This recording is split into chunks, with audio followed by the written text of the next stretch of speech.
From awaytogarden.com and robinhoodradio.com, this is A Way to Garden with Margaret Roach, your weekly invitation to dig in and grow. Gardeners have increasingly heard the call to reduce or eliminate their use of peat moss, the most familiar ingredient in seed starting mixes and potting soils, one that a lot of us have long relied on.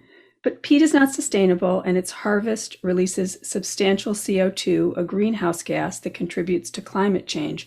So what to use instead? That's our topic today with North Carolina State University professor Brian Jackson, an expert in soilless growing media, or soilless substrates, as they are also called. But first, this message. Underwriting support from Timber Press, the leading publisher in books that share wonders with the natural world, including A Way to Garden by Margaret Roach. The stunning guide imparts decades of plant wisdom and challenges readers to think beyond their garden borders and to consider the ways gardening can enrich the world. Available everywhere books are sold and at timberpress.com. They invite you to come grow with them. Brian Jackson is a professor in the Department of Horticultural Science at North Carolina State and director of the university's Horticultural Substrate Laboratory. He's one of perhaps 5 U.S. scientists at public universities who are studying these materials and their role in horticulture and agriculture. I'm so glad to reconnect, Brian. Thanks for making time today. Thank you, Margaret.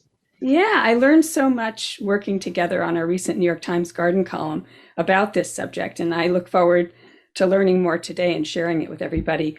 I know that listeners are going to be eager for your advice, on kind of like what to use this season and what to sow their seedlings in and all kinds of good things like that. But before we get there, I think maybe we should set the scene because, there's current environmental and also economic sort of a backdrop of both here, and it's kind of different in the UK and Europe, and peat's in high demand, but oh my goodness. So maybe you could kind of set the scene. There's a lot going on. Did I make a big task for you there? Oh my goodness, it is. And thank you again for the opportunity. What an exciting yet challenging time to be in horticultural production research and to work in an area that involves both consumers of garden products as well as professional growers who rely so heavily on these unique materials to grow our food crops and our flowers and ornamental crops. So I guess a brief overview just to get us on the same page is, peat moss as as an organic material used to grow used in potting soils to grow crops has been predominant since the 1960s. And for the last 50, 60 years has been, as I quoted you, Margaret, the Rolls Royce of growing media. Yes. And it is. And so one of the first things, I would mention is, peat moss can never be replaced because we cannot replace anything. Same with us. We can offer alternatives. And I think that's where, this conversation is going and other publications about alternatives. Peat moss across Europe has been used for centuries as a fuel source. And that's one of the reasons why some of the peatlands in Europe have not been managed as properly as they should have been before we knew better, quite frankly. Right. I remember in the story, quoting only 22% of the peatlands in the United Kingdom, for instance, are in a, quote, near natural or re-wetted condition. Almost 80% of them are in some way impacted already. Correct. And one of the other things I think is important to think about in regards to to looking at peat and its sustainability or its impact on environmental concerns, only 0.05% of peat globally has been extracted for horticultural purposes. Right. Other extraction has been from agriculture, fuel, and forestry that's kind of taken these resources. So therein lies the crux of the problem in Europe is they haven't done it properly from the beginning. So now they're having to really assess peat's use moving forward and how other materials can help supplement and extend those peat supplies. And then in Canada, of course, who supplies the vast majority of our materials in North America, the Canadian industry is younger. It's only 50, 60 years old, give or take. and they're doing things much better from an environmental perspective. And we weren't harvesting, extracting it to heat our houses. Exactly. That was never the purpose. Exactly. That's right. correct. Right. Okay. So, and I remember again, statistic wise, Canada, I think, has an estimated 27% of the world's peat lands in terms of acreage, but 0.03% of them are currently harvested or have been harvested. So again, correct. I don't think you are. We're not trying to like greenwash this or anything and say, oh, hey, nope. In fact, it does. Every time you extract peat, it does release a substantial amount of CO2, and there's no getting around that. It's just that we're trying to say perspective wise, hopefully the Canadian industry has been doing an okay job so far, and we'll see. And they're not going to stop harvesting, are they? I mean, they're not, Margaret. And that's a great point. There's a lot of initiatives that they're taking to minimize or to mitigate their environmental impact and carbon emissions, but there is some that happens. So they're working hard to try to do the best they can. And that's true for any other material that we use has some impact, and we're all trying to mitigate that to the best of our abilities. Right. Now, in the UK, though, there are bans that are coming up for instance, horticultural products, for, garden products, and eventually for commercial products. There's timelines for stopping the use of peat in those products and so forth. And they're already on that timeline, I think. Yes. Ireland was the first to ban peat extraction in 2020. Right. The United Kingdom, including all four of its nations, is set to limit or to actually stop peat use in the hobby market in 2024, and then the professional market by 2030. And there are 7 or 8 other countries in Europe that have some level of conversation or regulation in mind about how to address this moving forward. It's certainly a critical issue, certainly as growing media and different growing media types are so important in how we grow food and other crops for the future. Right. So it's a time of very high demand and a time of environmental awareness converging to make a very complicated kind of moment. It is a perfect storm. You're correct. Yeah. So you're in the business, or the research business of researching soilless growing media or soilless substrates. So tell us what a substrate is, because you got all the lingo, you scientist types. And what are the other materials besides peat in that sort of palette, of soilless substrates? Yeah, great question. And a substrate is just basically a material on which something grows. Uh-huh. And some people, if taking microbiology, you use a substrate in a little petri dish, to grow cell culture or something. So substrate, we always use the word soilless or horticultural in front of that, but it is potting soil, potting medium, growing mix.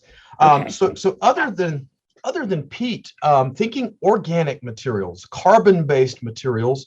Of course, you've got the coconut products coming out of the Philippines and Sri Lanka and South India and Mexico, coconut coir, as it's called, compost. You've got bark, aged and composted barks.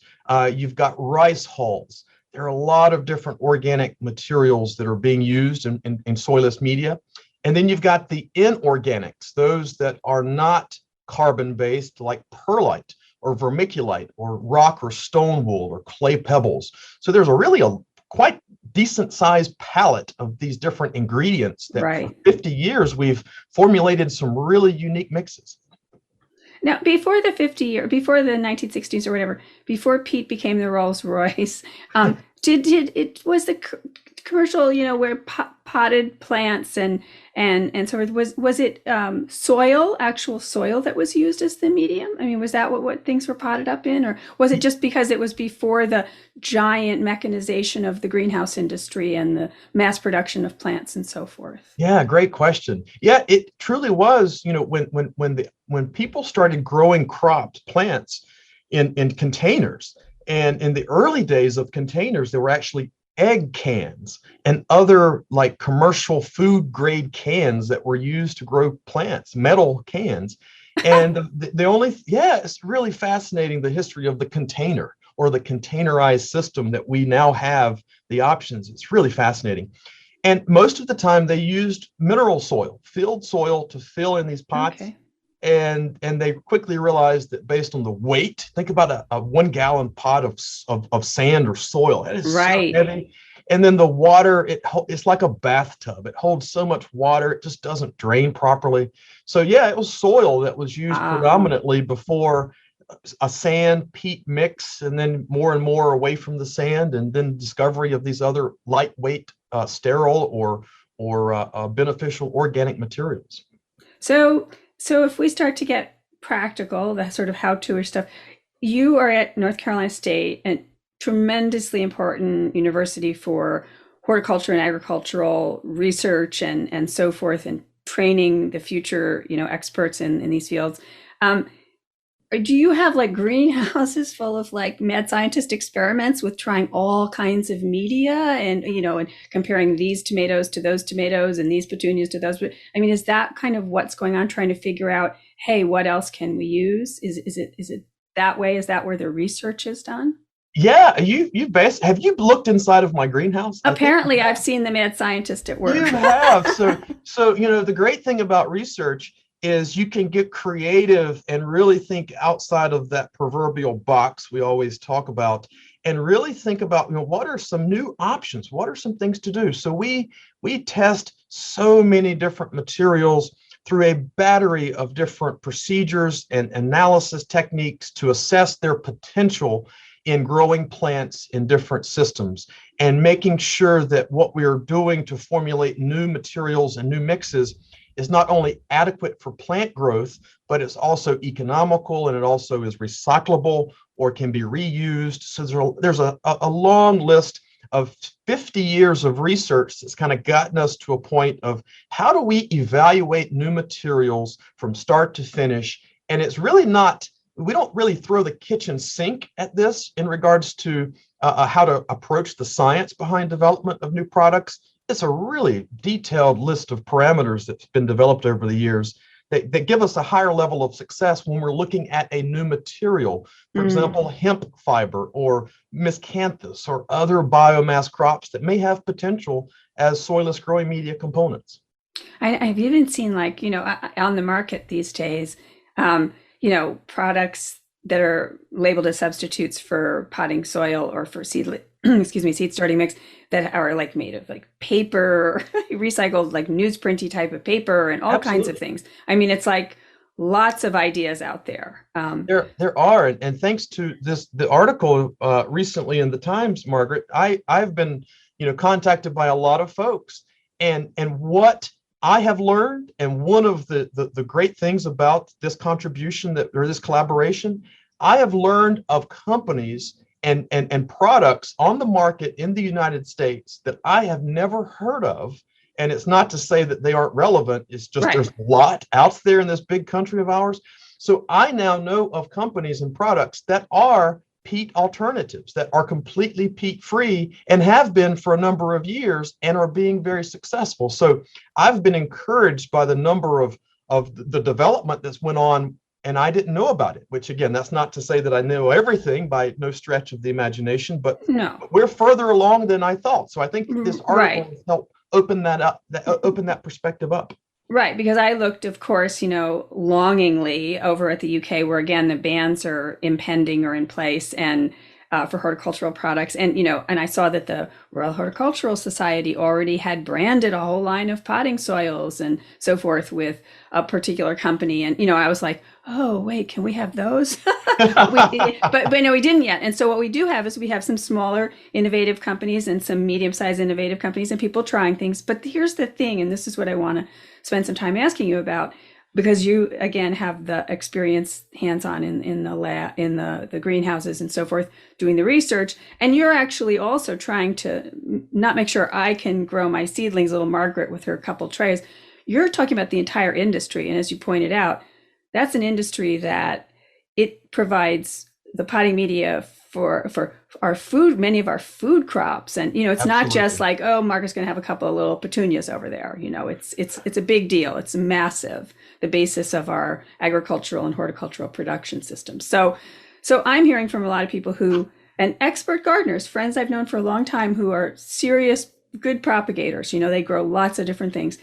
And they're saying, well, I tried such and such and everything died, or I tried this and my seedlings were stunted, and then another person calls me and says the same product and they did great with it. So it's like, oh my goodness, you know what I mean? It's not like it's the map is, is all figured out. We got to do some experimenting. And I just wonder, where do we start? Because in the Times article, we talked about how maybe we sort of warn people, maybe your seedlings, the most vulnerable babies, maybe you don't want to throw everything at them right away. Maybe you want to go slowly with those. So tell me, where would you begin helping a gardener like myself, like listeners, in making this transition, if they wish to, for environmental reasons, to be environmentally conscious, Yeah, great point. I would say, and this is a really neat point that you brought up, for how we develop professional mixes to grow to provide the really large greenhouses and controlled environment, vertical farm, nurseries.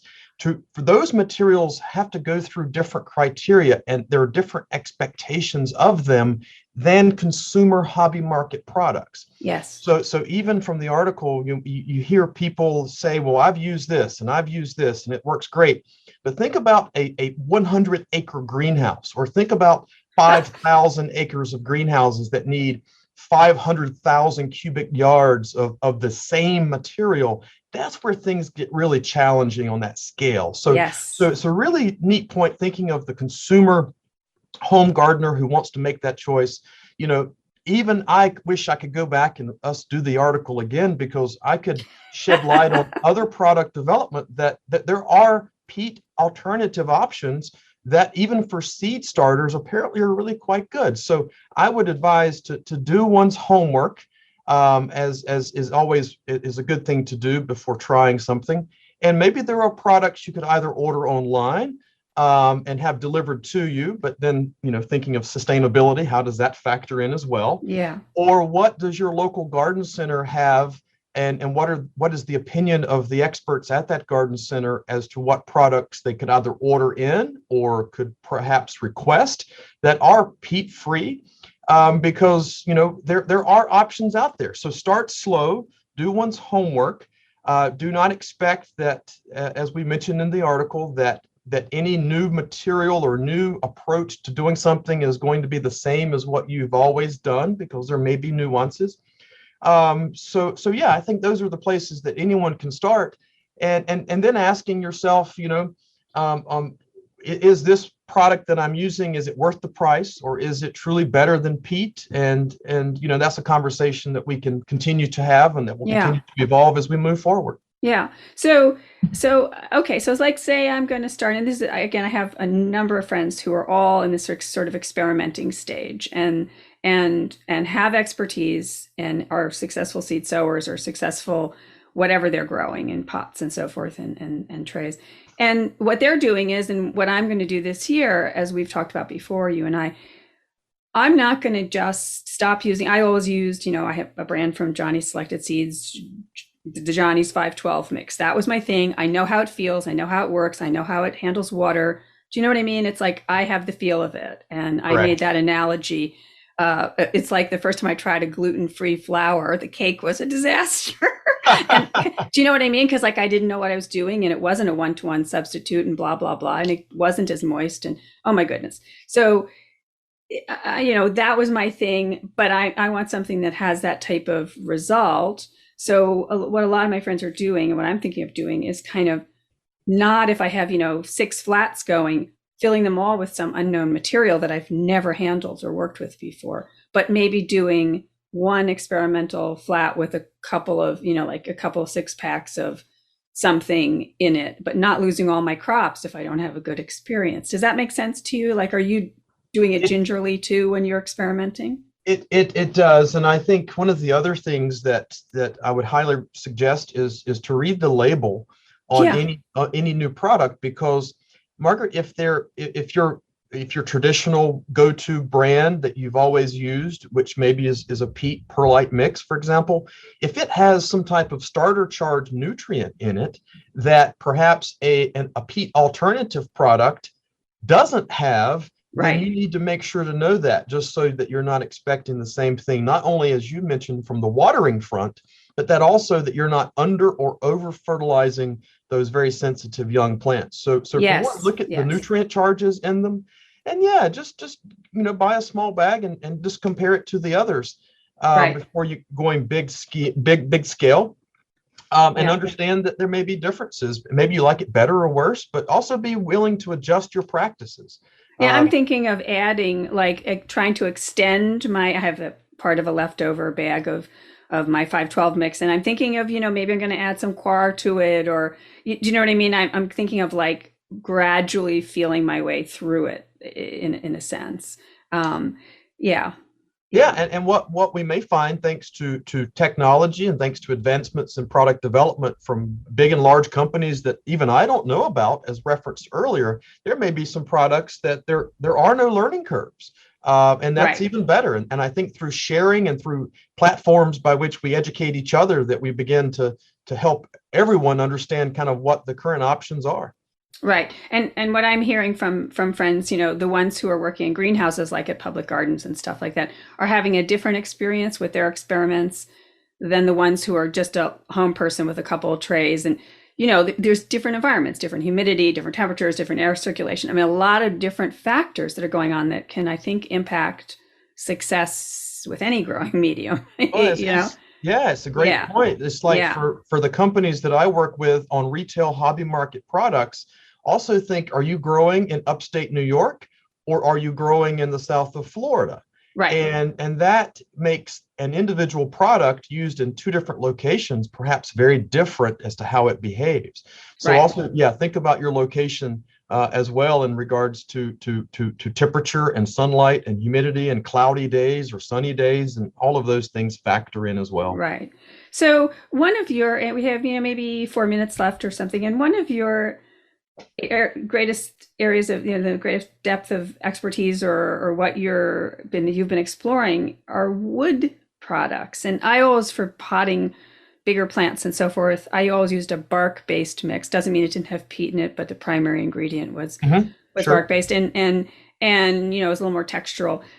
You're working with and researching and trying to figure out how we can use a renewable resource, wood, in various forms, not just bark, in soilless mixes, right? Is that the direction that's going to make up some of this great demand and allow people to maybe reduce their peat use too? Is that where it's going to Yeah, go?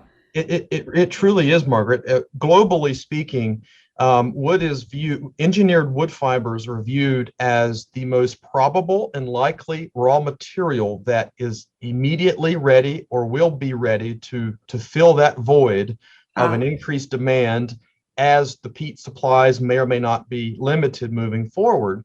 And I know a lot of your listeners may be thinking, well, you can't grow plants in wood. Wood robs nitrogen. Wood is bad. Yeah. But propagators, primarily in California, have been using sawdust and propagation of woody plants for since the 1940s and 50s, but only until the 1980s did products of truly used wood fiber, not bark, but the actual white wood itself. And products have been on the market for a long time, but really didn't gain interest until about 7 or 8 years ago, for all the reasons that we've discussed. So I started looking at engineered wood fibers in 2005 as part of my PhD work, and it's my lifeblood as to what I am focused on. And there's a lot of potential for engineered wood fiber, even in consumer products that likely are already in some products that growers or users may not know about. But there's a lot we need to learn, but there's a lot of potential in true non-composted wood fibers. It's very exciting. I mean, I actually think this environmental awareness and all of it, I mean, it's going to lead us to really positive developments in a lot of ways. And it's exciting. And I'm so glad to learn from you and to talk to you, Brian Jackson from North Carolina State University. And just, I always like to go to the scientists as opposed to the marketers of commercial products when I'm asking the question. And that's why we started where we did. And you're right, maybe we have to do a follow-up piece before long about some of the products that are out there and what we've both learned. So I really appreciate your making the time to talk with me. Margaret, thank you so much, my friend. It is a pleasure. Okay. Underwriting support from Timber Press, the leading publisher in books that share wonders with the natural world, including A Way to Garden by Margaret Roach. The stunning guide imparts decades of plant wisdom and challenges readers to think beyond their garden borders and to consider the ways gardening can enrich the world. Available everywhere books are sold and at timberpress.com. They invite you to come grow with them. And I hope I'll talk to all the rest of you again soon. Now, don't miss an episode. You can subscribe free to the podcast version of the show on Apple Podcasts or Stitcher or Spotify. And you can find me anytime at awaytogarden.com and on Facebook and on Instagram as @awaytogarden. And happy gardening meantime. A Way to Garden with Margaret Roach is a joint production of awaytogarden.com and the smallest NPR station in the nation, Robin Hood Radio.